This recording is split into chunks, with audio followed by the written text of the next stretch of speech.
जिल्ह्यातल्या माजल गावातली घटना आहे। बीडच्या माजल गावात 14 वर्षीय मुलींवर बलात्कार करण्यात आलाय। या घटनेच्या 15 दिवसानंतरही आरोपी मात्र मोकाट आहे। आरोपीकडून पीडितेच्या कुटुंबियांना जीवे मारण्याची धमकी दिली गेली आहे। सामूहिक बलात्कार असल्याचा सामाजिक कार्यकर्त्यांकडून आरोप केला जातोय। मात्र अशा परिस्थितीतही 15 दिवस उलटून गेलेत घटनेला, पण आरोपी मात्र मोकाट आहे।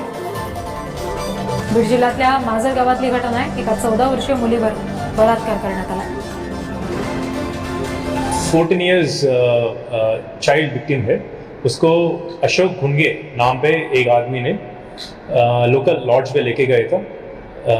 उसके ऊपर शारीरिक संबंध हुआ है और इसका इनकी आदमी को अरेस्ट करने के लिए हमारा टीम्स ऑलरेडी फॉर्म्ड है। हमारा एफर्ट्स चालू है और करंटली उसको सीडीआर एनालिसिस लोकेशन हम ले रहे हैं। जितना जल्दी हो सके उतना जल्दी उसको अरेस्ट करेंगे और बालिका को उसका फैमिली को 100% प्रोटेक्शन देंगे। 14 वर्षीय मुलगी आहे ही आणि तिच्यावर बलात्कार करण्यात आला। मात्र घटनेला 15 दिवस उलटून गेले तरी आरोपी मोकाट आहे। सामूहिक बलात्कार केल्याचा आरोप हा सामाजिक कार्यकर्त्यांकडून केला जातोय आणि ही जी पीडित मुलगी आहे तिच्या कुटुंबियांना आरोपीकडून जीवे मारण्याच्या धमक्या दिल्या जात आहेत। अशी परिस्थिती सध्या बीडमध्ये आहे।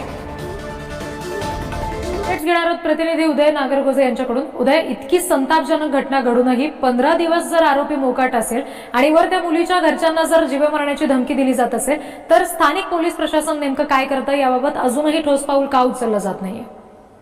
नक्कीच रेड्डी, अतिशय गंभीर प्रकार आहे हा। ही घटना घडल्यानंतर पोलिसांनी तातडीने त्यावर कारवाई करणं अपेक्षित होतं, परंतु तसं मात्र झालेलं नाही। या प्रकारात पोलिसांनी पथक जरी स्थापन केलं असलं तरी ते आरोपी अद्याप ताब्यात आले नाहीत। विशेष म्हणजे त्या मुलाच्या काही मित्रांनी या कुटुंबाला धमकी देखील दिली होती। तसेच ज्या लॉजवर हा सगळा प्रकार घडला त्या लॉजवर मात्र अद्याप कुठलीही कारवाई झालेली नाही। तिथलं सीसीटीव्ही फुटेज सुद्धा अद्याप पोलिसांकडे नाहीये। हा गंभीर प्रकार आहे। विशेष म्हणजे त्या लॉजचं जे रजिस्टर आहे ते त्या महिलेनं त्या पोलिसांना दिलं होतं, पोलिसांनी सुद्धा ते आणलं नव्हतं। असे एकंदरीत त्या तपासादरम्यान सर्व गंभीर प्रकार समोर येत असून किमान आता तरी पोलिसांनी या प्रकरणात तातडीने कारवाई करावी आणि आम्हाला न्याय द्यावा असंच या पीडित कुटुंबाचं मागणं आहे। जी निश्चित उदय, धन्यवाद।